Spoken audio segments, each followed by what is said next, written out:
Bonjour à toutes et à tous et bienvenue dans ce deuxième épisode du podcast Kiss My Ace du média Jeu Blanc. Jeu Blanc, c'est un site internet, un Instagram, un Twitter et maintenant, un podcast. On a sorti un premier épisode la semaine dernière pour décrypter et pour débriefer plutôt l'Open d'Australie. Aujourd'hui, on va revenir on va vous proposer un format un petit peu plus classique, c'est-à-dire qu'il y aura une petite introduction, un sujet central qui va nous prendre 30 minutes, puis des petites fire bullets, si je peux appeler ça comme ça, c'est-à-dire que chacun, on va proposer ce qui nous a marqué cette semaine au niveau du tennis. D'ailleurs, merci de nous avoir écoutés la semaine dernière, puisqu'on était à peu près 30 pour un premier épisode, enfin 30 auditeurs pour un premier épisode, ce qui est plutôt pas mal. Donc n'hésitez pas, si vous aimez ce format, à liker, partager et mettre des commentaires. Moi, je m'appelle Samuel et une nouvelle fois, je vais retrouver Alice et Thomas. Mais avant de rentrer dans le vif du sujet, j'ai demandé à Alice si elle était à un tournoi du Grand Chelem, quel tournoi elle serait. Salut Alice. Salut tout le monde. Alors, si j'étais à un tournoi du Grand Chelem, sans hésiter, je serais Wimbledon. Parce que j'adore les fraises, mais aussi parce que, bon, j'avoue, je suis passée de l'autre côté de la force. Je suis moitié anglaise, donc difficile de faire autrement. J'adore l'ambiance, j'adore ce tournoi. Il Et est tu y es déjà très allé? spécial pour moi, donc oui, j'y suis déjà Ah. allée 2 fois. Et je pense que j'ai jamais eu autant de frissons que quand je suis rentrée sur ce tournoi-là. Donc bon, pas en tant que joueuse évidemment, dommage. Mais non, sans hésiter, Wimbledon, j'adore Londres. Voilà, voilà. Et toi, Thomas, si t'étais un grand chelem, tu serais Wimbledon aussi ou un autre? Bah écoutez, déjà salut à tous, mais non, moi je ne serais pas Wimbledon. Je n'ai pas d'origine anglaise, donc je suis un pur français dans l'âme. Donc voilà, je vais aller sur Roland-Garros, hein, évidemment. Puisque bon, bah, Roland-Garros, évidemment, situé à Paris, en France, et aussi parce que c'est plus facile pour se déplacer, hein, on ne va pas se mentir. Les moyens de locomotion sont quand même plus pratiques. J'aime beaucoup l'Angleterre, mais c'est quand même un petit peu loin. Et j'ai aussi, j'y suis jamais allé pour le coup, mais je regarde Roland-Garros depuis que je suis enfant, quoi, depuis que je suis Ouais. gosse. Ça a été un petit peu le rendez-vous tennis. C'est comme ça qu'on se fait tous un petit peu aspirer par la spirale tennistique, on va pas se mentir. Donc Roland-Garros dans l'âme, l'ocre, Et les sur combats, ta les surface joutes là-bas, parce préférée, que c'est la terre battue ou en tant que joueur ou oui, ça reste la terre ah, ok, battue aussi, bon, hein. ça va. Oui, les deux, tout est rebattu, donc voilà. Moi aussi, sans surprise, par Roland-Garros, hein. Et j'ai la chance, comme j'habite en région parisienne, de pouvoir y aller souvent. Et puis le orange de la terre battue, c'est vraiment quand même sacrément joli, même si le vert de Wimbledon est aussi pas mal. Donc, on est dans une semaine d'après Grand Chelem. Du coup, l'actualité tennis est un petit peu moindre par rapport à la semaine dernière, mais on a quand même trouvé un sujet en particulier qui est quel joueur et quelle joueuse, quel joueur ou quelle joueuse de tennis vont prendre leur retraite en 2024. On va donc se poser, on va donc vous présenter 3 profils qui sont susceptibles de prendre leur retraite et ce sujet nous a été inspiré par la déclaration, de Dominic Thiem, lors de sa conférence de presse avant la rencontre de Coupe Davis contre l'Irlande. Il était avec l'Autriche et il a déclaré, je cite, qu'il considère cette saison comme, sa dernière chance. Depuis 2 ans, je suis à un classement qui ne me permet pas d'être sûr de rentrer dans tous les tournois. Ce sont des inquiétudes que je n'avais pas, connues depuis longtemps. Si je dois encore terminer la saison aux alentours de la 100e place, je me poserai la question de savoir si tout cela en vaut encore la peine. Dominic Thiem, il est 90e ATP actuellement, il a 30 ans. Heu, pour son début de saison est plutôt mauvais puisqu'en 5 matchs, il a, enfin là, à l'heure où on enregistre, puisque on enregistre dimanche et il joue sûrement un match de Coupe Davis avec l'Autriche contre l'Irlande. Mais à l'heure où on enregistre, il a 3 victoires, dont 2 dans les qualifications de Brisbane et une en Coupe Davis et 2 défaites contre Rafael Nadal et Félix Auger-Aliassime. Toi, Thomas, comment tu peux expliquer cette déclaration? Qu'est-ce qui a poussé Dominic Thiem, tu penses, à dire cela? Déjà, moi, je pense que c'est la frustration d'un joueur qui a été au top niveau pendant de nombreuses années. Dominic Thiem, depuis 2016, c'est un joueur élite. C'était même un joueur qui pouvait prétendre au statut de numéro un mondial, mine de rien.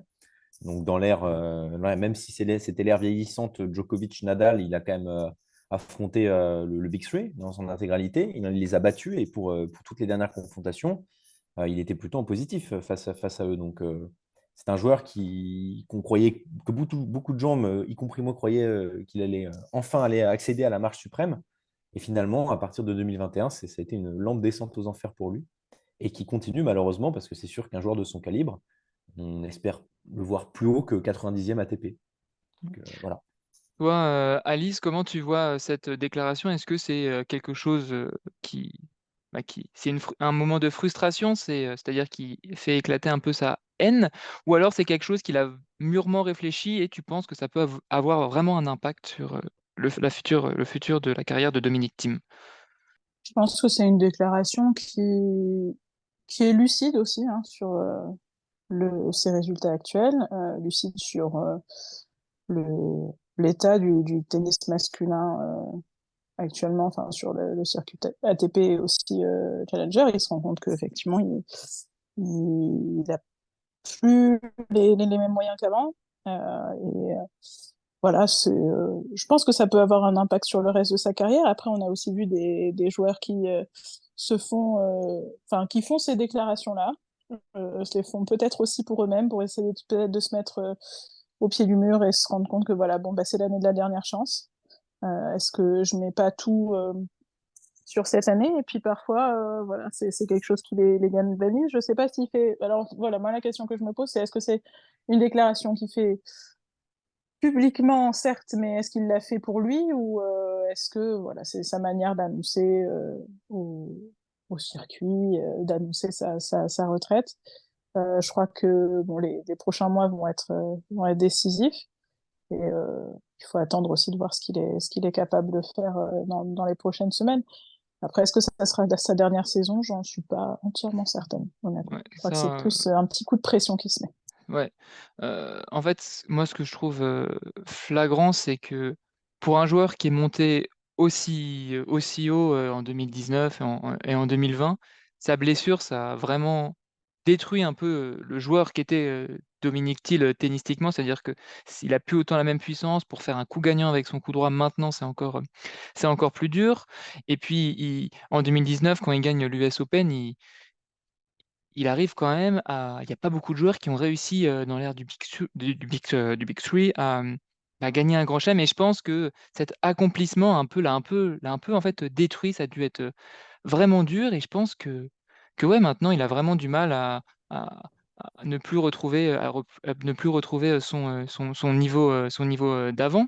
Faut quand même, remettre en perspective que, il fait son retour après sa blessure à la compétition au printemps, au printemps 2022 et il arrive quand même à avoir quelques résultats, pas non plus exceptionnels, mais quelques résultats. Une demi-finale à Gstaad en 2022, une finale à Kitzbühel en 2023. Mais par contre, en Grand Chelem, ça va pas très, très loin. Par exemple, 2 éliminations au premier tour de Roland-Garros. Est-ce que, toi, Thomas, tu penses que, lui, il dit que s'il termine la saison aux alentours de la 100e place mondiale, bah, il va mettre fin à sa carrière. Est-ce que tu penses qu'il peut, retrouver, une place, dans les têtes de série et réussir à accéder au top 50 ou au vu de son niveau de jeu, c'est quand même très, très, compliqué?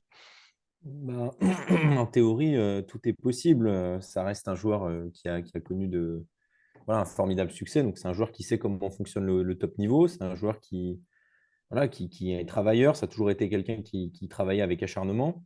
Donc, en théorie, oui, c'est toujours possible. S'il a toujours la passion du jeu, s'il a toujours envie de revenir jouer les troubles faits, pourquoi pas dans le top 50 mondial déjà, pour commencer, ça pourrait être une bonne étape. Mais les faits sont là, c'est qu'il doit faire évoluer. Pour moi, je pense que s'il veut vraiment remonter au plus haut niveau, c'est faire évoluer son style de jeu. Comme Et tu c'est l'as dit, comment?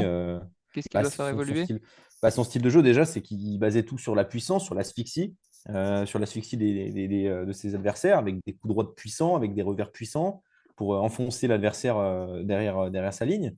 Et malheureusement, aujourd'hui, il ne peut plus le faire. Maintenant, aujourd'hui, il ne peut plus le faire. Il a un coup droit qui est défaillant. Son poignet, sa blessure au poignet, ça a complètement changé le paradigme vis-à-vis de son jeu. Parce que bah, on a beau croire, beaucoup de gens pourraient croire que son revers, c'était son point fort, mais son point fort, ça restait avant Mmh. tout son coup droit.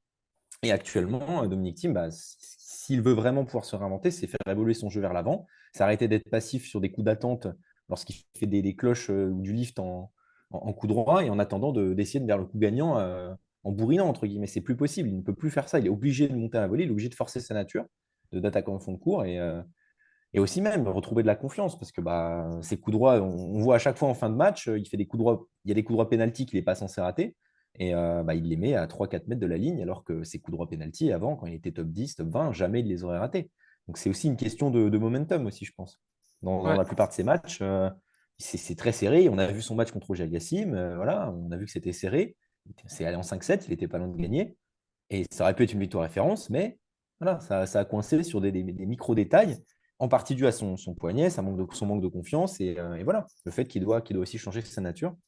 Mais tout est possible. Oui. Moi, je me demande même s'il a encore envie de jouer parce que n'empêche qu'il a que 30 ans, il est 90e mondial, je veux dire, franchement, 90e mondial, tu gagnes ta vie avec le tennis, plus que la normale, en fait, donc c'est pas un classement, terrible, mais je sais pas s'il a Oui, envie de jouer les 1ers tours de grand moi, c'est mentalement où je me demande si ça peut pas, coincer, pour lui. Qu'est-ce que tu en penses toi, Alice? Est-ce qu'il peut retrouver un niveau, qu'il s qui est décent pour les critères, de Dominic Thiem, où, la 90e place mondiale, finalement, c'est son niveau? Il a beaucoup de choses à faire en fait. Il a beaucoup de choses avec lesquelles, enfin, sur lesquelles il doit travailler. Et est-ce que ça fait pas un petit peu beaucoup? Bon, il y a cet aspect frustration que tu mentionnais, Thomas. Voilà, il sait ce que c'est le top niveau. Il veut retrouver ce top niveau. Il y a goûté. Voilà, il veut revenir là. Mais il y a deux choses qui sont peut-être un petit peu difficiles à conjuguer. C'est à la fois accepter qu'il va falloir, oui, bon, accepter qu'il va falloir faire évoluer son jeu et et faire face à des joueurs qui eux vraiment sont en phase montante. Donc s'il veut Mmh. tutoyer ce top niveau, il est face à une vague, une nouvelle génération qui, on le sait, enfin une nouvelle génération qui n'est plus si nouvelle que ça, qui commence à, comme lui, enfin en 2000, qui est là depuis 2022, 2023, 2024, là ça reste une génération qui est solide, qui a de l'expérience et qui est dans sa phase montante. Alors que donc il doit faire ça face à ça d'un côté et en même temps faire évoluer son jeu parce que même si tu dis bon il a 30 ans, il reste quand même sur une dynamique où il doit faire évoluer son jeu s'il veut rester gagner en longévité. Ouais, non, Parce que, comme disait Thomas, s'il base son jeu sur son physique, voilà, il va pas tenir les années qu'il va falloir pour retrouver le top niveau. Parce que moi, je pense pas que ça soit euh, je suis pas sûre que enfin, ça va prendre du temps pour moi, cette remontée. elle Je est pense pas déjà longue, en qu'en fait, en vrai, parce 4-5 qu'il a mois, commencé en voilà, c'est 2022, ça. ça Donc, oui, c'est plus long que prévu. Je pense que ouais. c'est beaucoup plus long que ce qu'il espérait, que ce qu'on espérait aussi, hein, en tant que public. Retrouver Dominic Thiem, évidemment, on serait ravis. Euh, Bah, et mentalement, je sais. Oui, vas-y, je me permets dis-moi. de te couper, mais on a perdu le vrai Dominic Thiem depuis l'Open d'Australie 2021 quand même, où il s'est fait battre par Grigor Dimitrov très sèchement. Et après, à Roland-Garros, il se fait sortir en 5-7 face à Pablo Andújar. Je n'ai rien contre Pablo Oui, oui. Andújar, mais voilà, c'est pas le calibre au premier tour, c'est pas le calibre des joueurs qu'il était habitué à affronter. Depuis, on n'a jamais revu le vrai Dominic Thiem. Il a disparu, entre guillemets, après ce match. Ouais, mais Oui, c'est vrai, ouais, ouais. mais c'est parce qu'il y a cette question de faire évoluer son jeu après une blessure. On a pas mal de joueurs qui ont été confrontés à ça, et de joueuses aussi, hein. Euh, il peut pas revenir dans la même dans les mêmes tactiques, dans le même schéma de jeu. Et ça aussi, c'est quelque chose qui. Alors, est-ce que c'est une question d'entraîneur, de aussi il a pas mal changé, il me semble, hein. Puis ouais, là, Mais il a viré son entraîneur, je crois que c'est oui, il a viré son entraîneur là en début d'année, il faut qu'on retrouve son nom et puis même ça en fait, je pense que ça tue des joueurs d'essayer de jouer dans la même cour que Rafael Nadal, Novak Djokovic et Federer. On a vu Del Potro, il va gagner un grand chelem, après il passe sa vie à être blessé. Pareil pour Dominic Thiem, il y a des gars comme Soderling qui ont essayé pendant 2 années, ils ont complètement disparu. Je pense que vraiment ça tue des joueurs. Thomas, toi, si tu devais mettre, si de 1 à 10, c'est quoi pour toi la probabilité que Dominic Thiem il prenne sa retraite en 2024? De 1 à 10, je dirais 5. Voilà, je pense Ouais, que ça va tu te mouilles pas vraiment. quoi, tu sais, tu. Je me mouille pas, hein, parce que j'aimerais quand même éviter que Dominic Thiem prenne sa retraite à cause de moi, Ouais, parce que j'aime beaucoup ce joueur. Je trouve qu'il apportait vraiment quelque chose de différent sur le circuit à l'époque où était dans les 10 premiers. C'était toujours incroyable de voir ses matchs. Donc non, après, ça va dépendre de sa saison aussi. Déjà là, on sait qu'il va se préparer sur des ouais. challengers, 3 challengers terre battue. Mm. Donc là, son objectif, c'est très clairement d'essayer d'avoir un très bon niveau sur terre battue, peut-être sur les Masters 1000 éventuellement, et de reprendre des points sur sa surface qui a toujours été sa surface fétiche à l'origine. Donc pourquoi pas aussi Et c'est là, passer le premier tour. mais c'est là aussi que ça m'inquiète, Thomas. Enfin, ça m'inquiète pour lui, hein. Parce que les candidats sur terre battue, Ah bah oui, actuellement, c'est quand même une surface où il y a tellement de clients. il faut Et espérer sur sa sur... un premier tour Ouais. Clément à Roland-Garros. Voilà. Voilà, Mm. c'est ça. C'est que combien d'options, enfin, quelles sont ses options face à la concurrence pour essayer de, sur cette surface de prédilection, il y a quand même bon, Alcaraz, Tsitsipas, Rublev qui est capable aussi ouais. de Tsitsipas, enfin, Tsitsipas, Rune, oui. Rune, Rune, enfin Joko quand bon, même. Bah, ils sont Sûrement. tous bons sur bah terre oui, battue, hein. pardon, on aurait dû commencer par là. Même Medvedev, il commence Voilà. à savoir jouer sur terre. Zverev aussi. Sinner, Enfin, il a toujours. Oui, Oui, bah non, mais c'est foutu. l'accident de Enfin, Rome, on va dire euh, ça. Non, mais c'est pour ça, c'est que bon, je sais qu'il a gagné son grand chelem sur, enfin, sur dur, donc bon, voilà. Mais sa surface de prédilection, sur sa surface de prédilection, il est quand même, même s'il a un premier tour clément, avec un classement comme le sien, vite il se retrouve face à des gros, des grosses machines en face, quoi. Donc, mais non, c'est là où c'est. il va devoir faire la c'est- différence. Voilà, parce qu'on se rappelle, là, quand il était tombé contre Aliassime au premier tour, il n'était pas loin de le battre.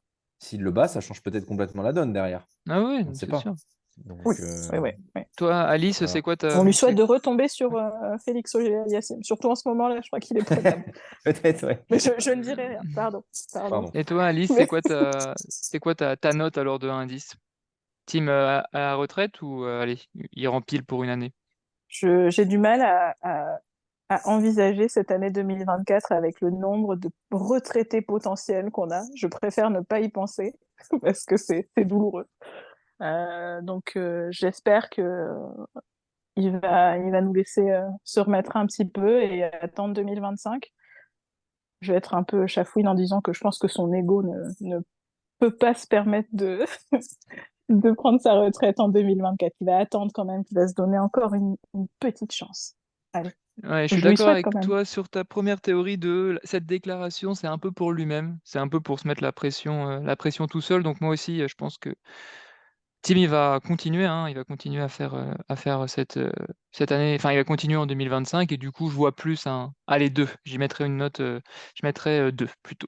On va passer du coup au second joueur dont la possible retraite a un peu fait parler cette semaine, puisque c'est le Britannique écossais même, Andy Murray, qui a perdu contre Benoît Paire. Alors enfin, celui qui avait deviné que Benoît Paire allait gagner contre Andy Murray, c'est quand même un sacré champion. Et donc il y a un journaliste qui a dit qui a un peu alpagué sur Twitter, Andy Murray à propos de sa possible retraite. Andy Murray, il a donc dit qu'il traversait une période très terrible pour lui, mais il n'arrêtera pas, il ne renoncera pas. Il dit, je cite: «Mais je ne suis pas fait comme la plupart des gens et mon esprit fonctionne différemment. Je n'abandonnerai pas. Je vais continuer à me battre et à travailler pour performer comme je sais, en être capable». Un peu paradoxal enfin un peu Andy Murray dit beaucoup de choses puisque juste après sa défaite à l'Open d'Australie, il avait dit que si physiquement il se sent, enfin, il avait possiblement évoqué une future retraite, mais il avait quand même indiqué que si physiquement il se sentait bien et que ses résultats étaient bons et qu'il jouait bien et qu'il s'amusait, il pourrait continuer à jouer. Du coup, Andy Murray, petit récap de son année 2024, c'est 3 matchs, 3 défaites au premier tour. Dimitrov à Brisbane en 3-7, Etcheverry au premier tour de l'Open d'Australie et une défaite contre Benoît Paire.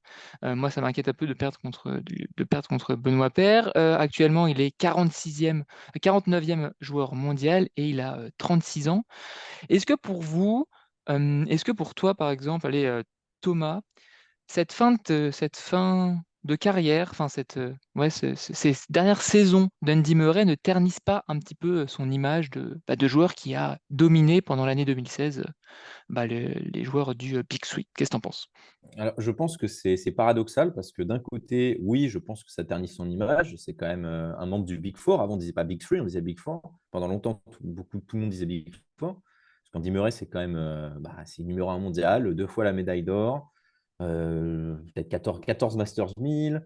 Il a gagné 3 grands chelems, il a fait 11 finales en grand chelem. Donc voilà, c'est quand même c'est un gros morceau. Ça aurait pu être le meilleur joueur de sa génération s'il n'y avait pas eu les 3 monstres devant lui, en gros. Bon, c'est sûr qu'on en enlève, mais bon, ils sont tellement exceptionnels que voilà, mais d'un côté, oui, ça ternit l'image parce qu'on aurait bien aimé revoir le joueur qui nous a fait pas rêver, entre guillemets, mais qui était au top du top, qui vraiment matchait avec les meilleurs. Voilà, en disant Andy Murray, on savait qui c'était. Maintenant, il y a un autre côté, il y a un versant plutôt positif, c'est qu'Andy Murray, quand il jouait à cette époque, qu'il était en pleine possession de ses moyens, il n'était pas très apprécié. C'était un joueur très râleur, c'était du genre à pester tout en permanence sur le court, et je connaissais très peu d'admirateurs d'Andy Murray à cette Ah, moi, époque-là. j'adorais Andy Murray. C'était voilà, souvent un joueur. Bon, très bien. Voilà, Moi, t'en je sais que connais j'en un. T'en as connaissais un, peu. t'en as un. Voilà. Je sais On pas, t'en connaît deux là, Voilà, deuxième, attention là, j'en connais deux. j'arbre Voilà. Je- Mais voilà, je sais que beaucoup de gens me disaient Federer, Nadal, un peu Djokovic, mais encore à l'époque, Djokovic, c'était pareil, c'était très peu. Mais alors autant Murray, bon, c'était un petit peu le quatrième, quoi, le dernier des mousquetaires, entre guillemets. Mais maintenant, le paradoxe, là où je veux en venir, c'est que Andy Murray est très apprécié maintenant, puisqu'il a une image, on est passé d'une image de voilà, d'un quelqu'un qui est surdominé à quelqu'un qui se bat, qui est très résilient, qui met toutes ses tripes sur le court en permanence. Et il y a un peu ce côté un petit peu cassé, ce côté fragile maintenant en lui qu'on voit en tant que joueur de tennis, qui, je pense, fait beaucoup vibrer beaucoup de personnes. Parce que on connaît son passé, on connaît sa terrible blessure, c'est un champ métal, et on se dit, waouh, on est juste impressionné par la grinta de ce mec à chaque fois qu'il fait des matchs, par ses matchs en 5-7 interminables, alors que le gars est bientôt en retraite, entre guillemets. De toute façon, on pourra revenir plus tard là-dessus. Mais voilà, donc oui, ça l'a terni, mais en même temps, il y a une image attendrissante, je Je suis pense, d'accord avec toi. On personnellement. voit que contrairement à Tim, où ça a l'air vraiment d'être dur, son retour et le plaisir qu'il prend sur le court est un peu quand même limité. Andy Murray, je trouve vraiment qu'il y a une certaine il aime le tennis, en fait. Il a l'impression qu'il aime le tennis, il aime jouer, il est content d'être sur le terrain et qu'il soit 5 j'ai même envie de dire qu'il soit 50e ou 300e, peut-être qu'il continuerait toujours à jouer au tennis parce qu'il kiffe juste, ce sport. Toi, qu'est-ce que tu penses de Andy Murray, Alice? Est-ce que cette fin de carrière ternit un peu l'image, de l'Écossais? Alors absolument pas, mais bon, je pense que c'est un peu la Grande-Bretagne qui parle ici là. Mmh. Mais en fait aussi, je crois, ce qui a fait aussi grand bruit en Grande-Bretagne et en Écosse, c'est que l'article que tu mentionnes sort sur BBC Scotland. Donc alors que Andy Murray, c'est quand même le héros national, enfin le héros du sport écossais, et qu'un journaliste de la BBC en Écosse se permette juste une seconde de faire un article qui expliquerait à Andy Murray comment mener sa carrière, alors que le type fait quand même l'exploit de gagner Wimbledon, alors que ça fait des décennies qu'on attend qu'un Britannique remporte Wimbledon. Il ne se contente pas non seulement de faire ça, mais l'année d'avant, il gagne la médaille d'or aux Jeux Olympiques à Wimbledon. Il gagne 2 fois Wimbledon. C'est un des plus grands sportifs écossais. Donc c'est ça aussi qui fait grand bruit, c'est qu'on se permette de juger la fin de carrière d'un des plus grands sportifs de la nation. Culture de l'instant, j'ai envie de dire. Ouais, ouais, ouais, voilà, c'est ça. Ah Il y a ouais. vraiment cette culture de l'instant où certes, voilà, enfin, c'est quand même, enfin, la médaille au JO, c'est il y a 10 ans, 12 ans. Ouais, 12 ans, c'est pas si loin que ça, tout le monde s'en souvient, bon, sauf si tu as 12 ans, mais voilà. Et même si tu as 12 ans, tu sais tu sais qui est Andy Murray, quoi. Et en 2016 Euh, aussi. Donc, oui, voilà, en 2016 aussi, oui. Mais en 2016, c'est à Rio. En oui, c'est 2012, c'est vrai. vraiment à la maison, T'as donc ça dans- fait un truc, enfin, c'est du jamais vu. Euh, et je crois qu'aussi, ouais, c'est pour ça je pense qu'il reprend l'article aussi pour ça, Ouais, c'est la jaune la laissez-moi j décider de quand ça ouais. sera la fin de ma carrière, quoi. En effet, tu as raison, c'est BBC et la journaliste C'est... ou le journaliste, c'est Kederin, Iddessan qui a écrit Ouais. qui a écrit ça Et, sur BBC. C'est vrai que c'est un Il peu écrit culotté, hein, quand même. pour BBC d'Écosse. Ouais, Voilà. ouais. Et d'ailleurs, quand l'article est sorti, Andy Murray le reprend, mais, mais il faut voir aussi toutes les réactions qu'il y a derrière de tous les sportifs britanniques, et même Andy Roddick, James Blake, qui sont là. Non, mais attendez, c'est quand même un monument de notre sport. Laissez-le décider de quand il prendra sa retraite, et ce qu'il a réalisé, c'est intouchable. Donc je pense pas que ça ternit sa, enfin pas son palmarès, mais en tout cas ce qu'il laissera au sport. Et justement, pour revenir à ce que tu disais, Thomas, finalement, ce qu'il va laisser au sport, c'est cette résilience, cet acharnement à l'effort. Et ça reste, en fait, enfin, cette déclaration reste dans le personnage qu'il est en train de laisser au sport. C'est dire, oui, je continue jusqu'à ce que, si je continue à prendre du plaisir, je vais continuer. Si j'ai plus de plaisir à faire mon sport, effectivement, je vais arrêter. Mais ce qui est important pour moi, c'est de décider quand je vais le faire, et personne. Enfin, c'est aussi ça le petit, le petit côté intéressant du personnage. Ça reste Sir Andy Murray, euh, qui quelqu'un a osé dire à Sir Andy Murray ce qu'il devait faire. Et franchement, c'était culotté. J'aurais pas osé. Mais bon, Et la réponse n'a pas tardé. Hein. C'était cinglant. toi, Thomas, tu parlais Voilà. de culture de l'instant et je suis assez d'accord avec toi parce que bah, quand même l'année dernière, en 2023, à cette même période, il Mais sort oui. d'un troisième tour à l'Open d'Australie où il sort Kokinaki dans un match de fou. Je sais plus qui il sort au deuxième tour et il perd contre Bautista Agut au troisième. Il enchaîne avec une finale à Doha à peu près dans les mêmes eaux, il perd contre Medvedev. Euh, la préparation sur terre battue, elle se passe plutôt bien puisqu'il fait trois victoires, enfin une victoire à Aix-en-Provence, puis après il va préparer Wimbledon et il fait deux victoires en Challenger. Donc quand même, au début de l'année, il a eu enfin, l'année dernière, il a eu comme des très bons résultats pour lui. Donc c'est vrai que c'est un peu, on a un peu une culture de l'instant. Rapidement, toi par exemple, Alice qui est fan d'Andy Murray, t'aimerais qu'il finisse où sa carrière, même si j'ai une petite idée. Ouh là là, j'aimerais qu'il finisse sa carrière, mais dans le Ah, plus loin possible, parce que encore une fois, si on parle, si on parle des retraités de l'année, je crois que ça va faire beaucoup de retraites ouais. en une année. Après, juste pour revenir sur ce que tu disais, c'est peut-être la culture de l'instant et puis la déception par rapport à ce qu'on avait pu espérer Mm. en 2023 et qu'on voit pas forcément sur la fin de l'année. Il y a peut-être il commence le début de l'année en trombe, on se dit ah ça y est, il revient, et Ouais, après après plus derrière ça rien, hein. pêche Ah, je un l'ai pas peu. dit, mais après Wimbledon, plus rien, Euh, quoi. voilà, Ouais. voilà. Où est-ce que j'aimerais qu'il finisse sa carrière? Ouh, Bah Wim, non? j'aimerais qu'il finisse sa Bah, carrière, oui. Ouais, Wimbledon. J'aimerais qu'il finisse sa carrière où il a envie de la finir, mais en tout cas, à Wimbledon, ça serait chouette, mais je pense pas qu'il va finir sa carrière à Wimbledon cette année. ah Hein. non, non. Surtout vu la claque qu'il vient d'envoyer, alors là, je pense que on peut encore espérer 2025. Thomas, toi, si tu devais noter de 1 à 10 la probabilité qu'il prenne sa retraite en 2024, tu serais plus bas, plus haut que 5, tu te places où? Non, je pense pas qu'il va prendre sa retraite en 2024, parce que c'est un joueur, justement, comme on l'a dit, c'est quelqu'un qui aime le tennis, c'est quelqu'un qui, tant qu'il a décidé de continuer, tant que le physique tient, il va continuer à jouer, c'est pas un souci. Donc non, ce sera, allez, je mettrai 2 sur 10. Mais par contre, là où je suis, je pense, je suis catégorique, je pense vraiment qu'il ne retrouvera jamais un excellent niveau et qu'il sera cantonné à la place de, allez, 50e, 40e grand maximum. Mhm. C'est Mhm. voilà, c'est un joueur qui prend du plaisir, c'est bien. Peut-être qu'il nous refera vibrer sur un match, sur 2 matchs. En Grand Chelem, il en a des capacités. Sur des premiers tours, des seconds tours, pourquoi pas. Mais en tout cas, je ne vois plus le potentiel d'arriver en deuxième semaine de Grand Chelem. Pour moi, dorénavant, c'est impossible. Il est trop bas au classement pour espérer avoir un tirage clément.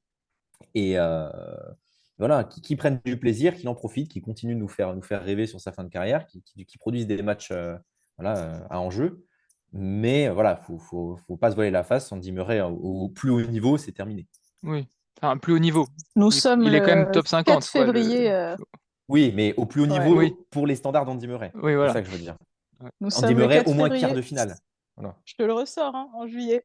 Tu me le En ressortiras en juillet, juillet, s'il alors. fait s'il passe en deuxième semaine à Pour moi, Wimbledon.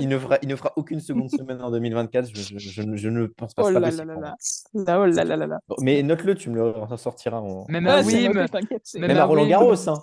Non, mais à Roland Non, Garros, non, c'est sûr, Roland mais Garros, même à non. Wim où il y Mais a les jeux avant, il y a Roland Garros voilà, avant, moi il y aura j'attends. peut-être un petit Non, espace je dans pense ce pas. Wimbledon là où ouais. Je pense pas qu'il fasse Roland Garros, je sais même pas s'il va faire les Troisième tour, jeux. grand maximum. Oui, oui, oui, c'est possible. Non, je pense pas qu'il fera Roland Non, Garros. Donc non. la suite pour Andy Murray, on ne sait pas trop ce qu'il a annoncé comme prochain tournoi. Par contre, ce qu'on sait, c'est qu'il a 100 points, 150 points à défendre de sa finale à Doha et qu'il a actuellement 970 points. Donc il a quand même pas mal de points. C'est une grande partie de ses points et que le centième mondial est à 619, à 616 points. Donc on voit quand même que c'est très très serré. On peut avoir quand même un Andy Murray plus proche de de la centième place mondiale que de la 30e.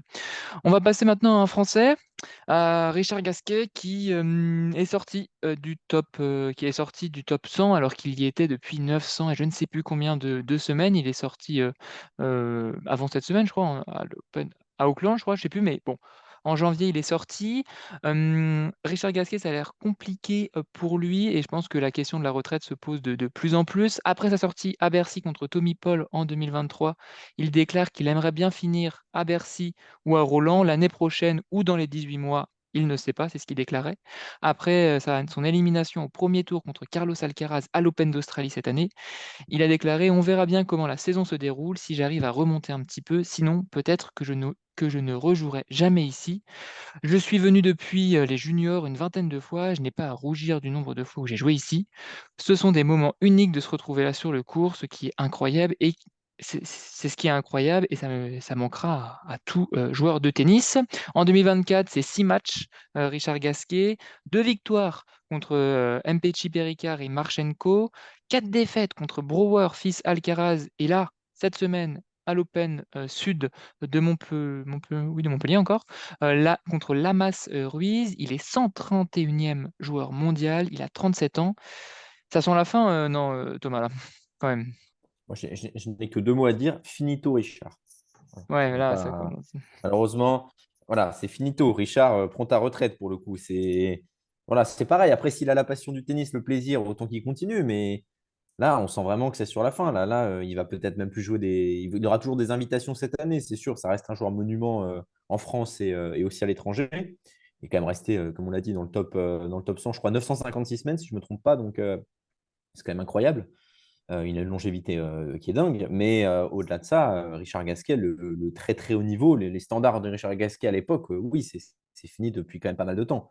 C'est un joueur qui fait toujours des petits coups d'éclat. C'est toujours un joueur qu'on sait qu'il est capable d'aller au deuxième tour, troisième tour de Grand Chelem. Mais sa dernière grosse performance, c'est un quart de finale en 2016 à Roland-Garros contre Andy Murray En et un Grand huitième Chelem. de finale la même année en Grand Chelem, ouais. Ouais, Et, parce que et l'année en dernière, il huitième de gagne finale à Auckland, Wimbledon quand contre même. Tsonga. Ouais, Ben oui, voilà. Oui, oui, il gagne La Auckland. Mais bonne moi, surprise du début d'année. c'est ouais. ça, mais moi Souvenez-vous.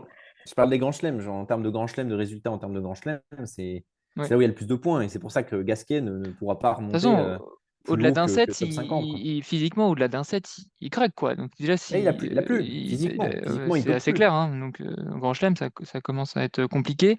Rapidement, c'est quoi ton souvenir? C'est un souvenir qui te marque de jeunesse de Richard Gasquet? C'est quoi ton souvenir, toi, Thomas?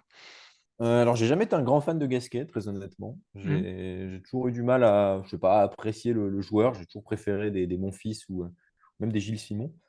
Mais Gasquet, bon, j'ai des souvenirs à Roland-Garros. Voilà, quand j'étais plus petit, que je le voyais un petit peu bon an, mal an arriver en seconde semaine, puis se faire éclater généralement par un Djokovic, par un Murray. Donc voilà, c'est toujours un peu doux amer. On le voyait souvent arriver loin dans les classements à ce moment-là, dans les tournois. Puis à chaque fois, bon, bah, il n'avait pas de chance, il se prenait un peu sa némésis.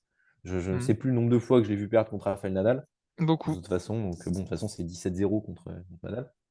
Donc voilà, ou 18-0, même si je ne me trompe pas. Mais Gasquet, j'en garde de très bons souvenirs parce que c'était voilà, un des représentants de la génération dorée, entre guillemets, on s'en rend compte aujourd'hui, des années 2000. Donc toujours de très bons souvenirs, son revers à une main toujours excellent. Et voilà, après, je ne fais que du bon pour cette année, en espérant peut-être qu'il remonte, même si personnellement, j'ai du mal à y croire. Toi, Alice, tu penses que c'est aussi la fin pour Gasquet ou t'es optimiste? Oui, je pense. Et puis, je pense qu'il, voilà, à l'inverse peut-être demeuré, lui, bon, quand on lui parle de retraite, effectivement, il élude pas trop le sujet, donc je pense que dans sa tête, c'est plutôt clair. C'est quoi ton souvenir Je crois que de bon, la Gasquet? probabilité, là, pour Pardon. moi, pour le coup, j'ai le droit de dire un souvenir de Coupe Davis, je l'identifie pas, mais voilà, je dirais que ouais, Gasquet avec le maillot de l'équipe de France, pour moi, ce serait peut-être Moi, je m'en ça souviens de les plus son chouettes quart souvenirs. avec Wawrinka, contre Wawrinka là, à Wimbledon. Je crois que c'était un quart de finale ou un huitième. Je m'en souviens que c'était un sacré match. Donc, sur ta note de 1 sur 10, enfin de 1 à 10 pour la possible retraite d'Alice, c'est quoi? Enfin, la possible retraite, pas de toi, mais de Richard Gasquet, c'est combien? Oui, moi, la retraite, c'est loin, là, mais si je devais mettre une note sur la probabilité de sa retraite, je dirais quand même 8, même si ouais, ça me fait un petit peu mal au cœur, j'avoue. Mais bon, je crois qu'il faut aussi accepter que le temps passe, voilà, malgré les super souvenirs qu'il laisse au tennis français. Ouais, je suis assez d'accord avec toi, moi, Alice, je mettrais limite 10. Je pense qu'après Roland, après les Jeux Olympiques, s'il a une Ah, invitation, ah. il y a Bercy, franchement, moi je pense qu'il et c'est du coup, il restera plus si mon fils ne prend pas sa retraite, il restera plus qu'un mousquetaire sur les cours. Toi, rapidement, Thomas, de 1 à 10? Alors, je mettrais 12. Ah ouais. Oh. 12 sur 10. Ok. Ah Ouais, oui, ah toi, oui, t'es carrément. En même sans temps, hein, hésitation. Ah, t'as vraiment. pas tort, hein, t'as pas C'est tort, évident écoute. qu'il va prendre sa retraite cette année. Là, il est même plus dans le top 100. Il fait que des premiers tours. Il a du mal à se lancer. C'est le moment. C'est le moment ou jamais. Voilà, s'il veut prendre une retraite en beauté, entre guillemets, il la prend à Paris-Bercy. Voilà. Roland Garros, ça m'étonnerait parce qu'il n'a jamais été non plus très transcendant sur terre battue. Je pense qu'il veut vraiment s'offrir un dernier match de gala à Bercy, surtout avec l'ambiance à Bercy. Hmm. Bon, ce Mm. sera plus à Bercy, ça a été délocalisé, hein, mais ce sera Si, en Ah si, 2024, c'est encore à cette année, Ah, Bercy. ça sera à ce sera en Bercy. 2025, 2025, pardon. Ce sera en Ce sera la 2025. dernière 2025. année à Voilà, Bercy. voilà, c'est encore à Mm. Bercy. Donc, Le dernier Bercy, le voilà, dernier de donc Richard pour le Gasquet, dernier quoi. C'est Bercy, il beau. faut le dernier Voilà. Richard. Donc, Ouais, c'est c'est Voilà. pour vrai. ça. Moi, c'est 12. 12, retraite à Bercy. Voilà. Bah, pas mal. Et bravo Ok, Richard, hein, vas-y. ça peut m'aller. Ok. Ça peut m'aller. Euh, Un départ à Bercy pour le dernier Bercy, ça me va. Rapidement, j'ai d'autres noms à vous proposer de joueurs et de joueuses qui peuvent possiblement prendre leur retraite. Je vous les dis pêle-mêle comme ça et après je vous laisse vous arrêter sur un des noms s'il y en a enfin il y a un des noms qui vous a intéressé. Sachant que Danielle Collins a elle annoncé sa retraite à l'Open d'Australie. Elle disait que ça a été sa On fait dernière. oui, non, c'est ça? Non, non, je vous les dis tous d'un coup, et puis après, s'il y en a un qui vous a intéressé, vous le prenez. Je disais que Ok. Daniel Collins qui a annoncé que 2024 était sa dernière année. Donc j'ai noté Wawrinka, Monfils, Fonini, Bautista Agut, Schwartzmann, Nadal, Kvitova qui a mis sa retraite en pause parce qu'elle est enceinte, Bencic pareil même si elle est un peu plus jeune que Kvitova, Tatiana Maria ou Alizé Cornet. Est-ce que Alice, tu penses dans tout ça quelqu'un qu'on ne reverra plus en 2025? Je vais prendre ta question à l'inverse et plutôt dire est-ce qu'il y a quelqu'un qu'on va revoir en 2025 dans ta liste? Wawrinka, je pense quand même Ouais, que j'ai pas l'impression qu'il a envie ouais, d'arrêter Wawrinka, moi. oui, Je pense qu'il est non, non. bien. Wawrinka, je pense qu'on le revoit en 2025. Après, les autres, bah, du coup, Kvitova, je pense qu'elle va peut-être faire un dernier tour pour la route. Ouais. Euh, Alizé Cornet, elle a mis quand même beaucoup d'indicateurs, je trouve, pour nous annoncer que ouais, ça serait sûrement sa dernière saison. Je repense à son poste après l'Open d'Australie. Écoutez, si c'était la dernière fois que je venais en Australie, c'était super. L'année dernière, déjà, elle avait fait un poste similaire, mais bon, je pense que l'espoir des jeux, l'envie des jeux fait qu'elle attend un petit peu.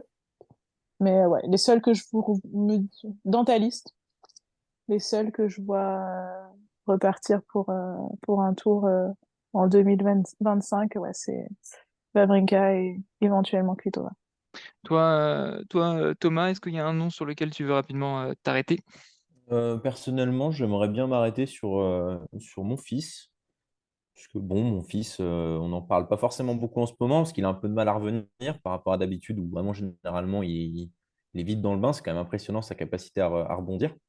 Mais je pense que mon fils, en tout cas, j'ai l'impression qu'il y a une forme de lassitude maintenant, que bon, bah, il a sa fille, voilà, il commence à être un peu plus âgé, et cetera. J'ai l'impression que, bah, il est plus, quoi. Ouais, ces Il avait beau déclarations, elles dire: sont «Je jouerai bizarres, jusqu'à ouais. 40 ans, et cetera». Ouais. Bon, je sais pas. Après, il est toujours très motivé, j'ai l'impression que c'est un peu l'énigme. Mon fils, on ne sait Oui, pas s'il va arrêter, s'il va pas arrêter, c'est ouais, un peu étrange. C'est une énigme. De toute façon, ce mec, c'est une énigme, donc voilà. Il aurait pu gagner un grand chelem. Est-ce qu'il aurait dû? Je pose la question comme ça. Gaël, mon fils, je t'aime, mais voilà. C'est paradoxal, je sais pas. Franchement, je serais pas surpris qu'il arrête, fin d'année, comme je serais, surpris qu'il continue encore, enfin même pas surpris qu'il reste encore 2 ans, voire, 3 ans, on sait pas. Donc voilà, je mets mon fils, on verra bien la fin de l'année. ouais, je suis d'accord avec vous 2 et dans ma liste, j'ai pas grand-chose de plus de joueurs à rajouter. Je pense comme toi Alice que Kvitova, bon, quand même, il va pas s'arrêter. Bah, elle pourrait, hein, elle a le droit, elle fait ce qu'elle veut, hein. Mais je pense qu'elle va quand même revenir, après avoir mis au monde son enfant. Fognini, pourquoi pas quand même? Fognini, est-ce qu'il va encore, jouer? J'ai quand même, des doutes. On va donc passer à la dernière rubrique de ce, podcast. On va du coup, chacun notre tour, revenir rapidement sur un événement qui nous a plu ou non, de la semaine, tennis et d'ailleurs je vais me donner la parole à moi-même et je vais parler de la victoire quand même encore en WTA 500 de Jelena Ostapenko. Elle a gagné donc, ce dimanche contre Alexandrova, assez facilement, 6-3, 6-2 sur une surface assez rapide en Pologne ou en Autriche? En Autriche je crois, à Linz et elle lui a mis une tollée, grosso modo la surface lui allait parfaitement, elle a très bien servi, elle était tête de série numéro 1, elle est maintenant numéro 10 mondial, même si elle l'avait été pendant quelques temps, juste avant l'Open d'Australie, avant que Qinwen Zheng lui repasse devant. Là, elle est encore 10e mondiale, elle gagne son 2e tournoi de l'année, elle a fait une finale quand même, en double, dames à l'Open d'Australie, même si elle se fait éliminer en première semaine. Jelena Ostapenko est bien lancée pour, je pense faire une saison, solide dans le top 10 féminin et c'est un peu le petit mot que j'avais envie de glisser. Toi Alice, qu'est-ce qui t'a plu, cette semaine? Je pense comme tout le monde, je me remets tranquillement de l'Open d'Australie. Alors rien ne m'a vraiment sauté aux yeux. J'ai quand même essayé, tant bien que mal, de suivre la Coupe Davis. Ouais, Voilà, pour voir comment partait ce petit point de départ. Donc ouais, plutôt bien la coupe c'est Davis mon pour les petit Français. top de la semaine. Voilà. Et voilà, tout à fait. Plutôt bien pour les Français, plutôt bien pour les Norvégiens. Ça m'a mis de bonne humeur pour le week-end, voilà. Et surprenant public. Mmh, Voilà, moi ça a été ma petite surprise là du week-end. On sait pas. Tu parlais de l'énigme Gaël Monfils. Je crois que quand même l'énigme publique c'est quelque chose aussi. Voilà, petite surprise, mais agréable, je sais pas. Ouais, petite ouais, surprise. Voilà, je vais m'arrêter là. ouais. En coupe Davis, Bon, les on le verra Français, plus pendant 2 ouais, mois, mais c'est bon. ouais. Voilà. En coupe Davis, les Français, ils ont gagné 5-0 je crois contre, Taïwan, je sais plus il y avait Ouais, Manarino, il y avait Van maintenant Taipei Haché, il y avait chinois. Alice et il y avait peut-être un troisième Gus en simple, je ne sais plus. Mais donc ils ont tous, gagné sauf le double qui a été un peu dur, sinon ils ont tous emporté et toi? Et d'ailleurs, Alice, la Norvège, ça a donné quoi? J'ai pas suivi. Facile aussi? 4-0, 5-0 contre la Lettonie. Donc bon, voilà. Ouais. On va te donner la main pour finir, Thomas. Qu'est-ce qui t'a plu ou pas plu, cette semaine?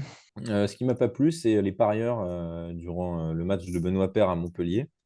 J'ai pas aimé la façon dont les joueurs sont un peu instrumentalisés et que, déjà qu'on se fait du fric sur leur dos, ou pas d'ailleurs, mais bon, on prend le risque de jouer sur eux. On se permet de venir insulter, voire même menacer, les joueurs dans les tribunes.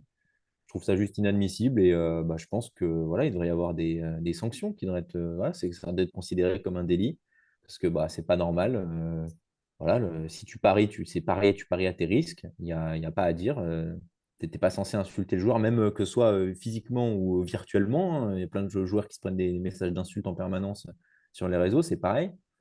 Donc bon, je pense que malheureusement, bon, bah, voilà, il y a beaucoup d'abrutis dans ce monde et que bon, bah, il y a encore une belle représentation de ça, même dans la sphère du tennis, évidemment.